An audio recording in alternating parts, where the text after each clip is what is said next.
ng Espiritu Santo. Bait-bait. Yun.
Abby,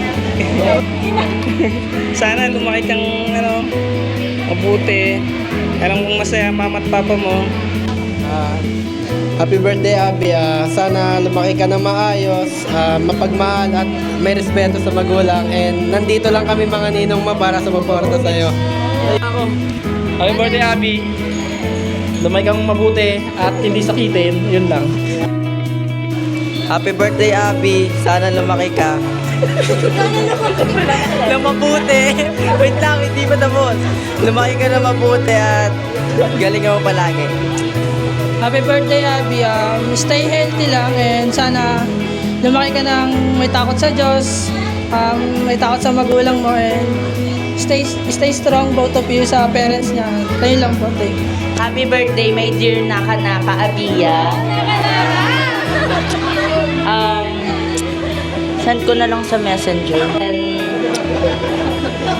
mag-aral ng mabuti. Happy birthday, Abby. Sana laki mo ay pagpalain ka ng Diyos, lumaki ka ng maayos sa maging magalang sa mabuti. Happy birthday, Abia. Sana lumaki kang may takot sa Diyos at may respeto. Happy first birthday. Yung ibang message pag 18 ka. Happy birthday, Abby. Super swerte mo dahil magulang mo si Anna at Jay. Thank you. Nakita ko yung effort nila. Sobrang swerte mo sa parents. Happy birthday. Happy birthday, Abia. I hope you grow up into a strong, beautiful, and healthy baby. Not just physically, but also emotionally and mentally. Happy birthday, Abia. So, siguro yung a piece of advice sa couple kasi hindi naman talaga yung masyadong naiintindihan. So, para na lang sa inyong dalawa, sana mapalaki niyo si Abia na may takot sa Diyos, number 1. I hope na mag-continue ang pagiging good parents niyo sa kanya at naway hindi kayo mabago kung ano man ang marating niyo pa in the future, lalo na lumalaki na din dito nun si Abia. Yun lang. Thank you so much. Happy birthday, Abia. Sana lumaki kang marespeto at masayahing bata at super healthy. Yun lang. Happy birthday. Birthday, Abia. Sana lukit ka magalang. Happy birthday, Abia. Nakita ko yung pinagdaanan ng mami mo. Ano ko yung iyakin yun? Si Abia is, ano ba yung tawag dun? Siya yung pang ilang baby na ng mami mo. So, blessing.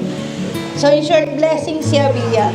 So, sana paglaki mo, maging healthy ka lang and maging mabuti kang anak sa mga parents mo.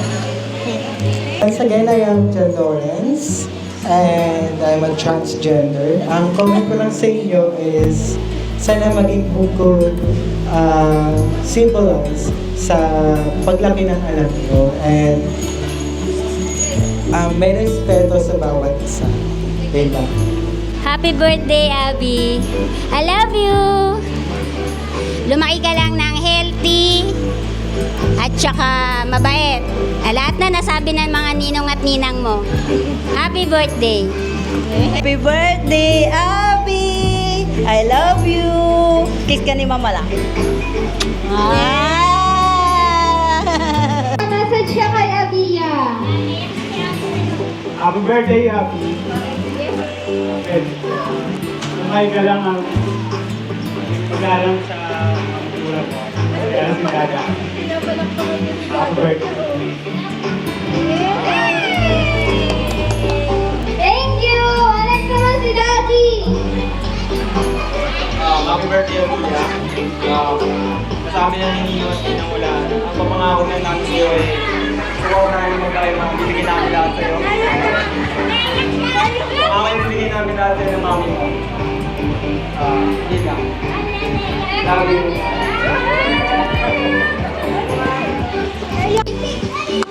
Hello, everyone!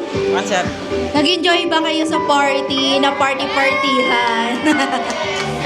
Thank you so much sa lahat nagpunta, kahit na ang lalayo, galing GMA, Caloocan, Pangasinan, kung saan-saang lupalop.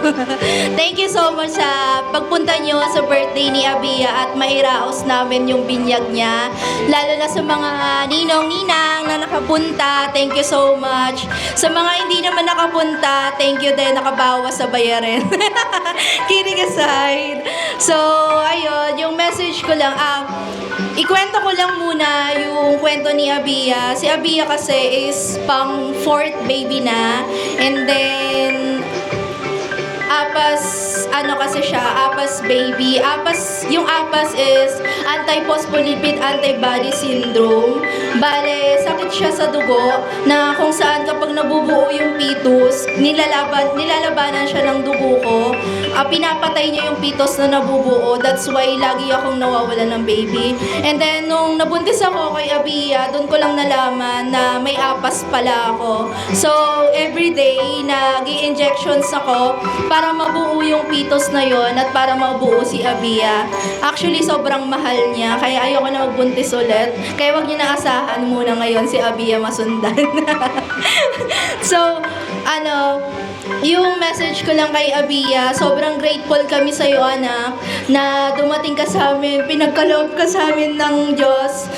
Lalo na sa akin, kasi ikaw yung nakapagpabago ng buhay ko nung lost na lost ako, na hindi ko alam kung may pangarap pa ba ako, may plano pa ba ako sa buhay, kasi dumating ako sa point ng depression kasi syempre, ilang beses ako nawalan, ganyan. Tapos dumating din kami sa point na parang i-end na namin yung relationship namin kasi parang na-realize namin na hindi kami para sa isa't isa kasi hindi kami pinagkakalooban ng baby. Tapos hanggang sa nilaban pa rin namin siya, dinasal pa rin namin siya, at eto na siya ngayon.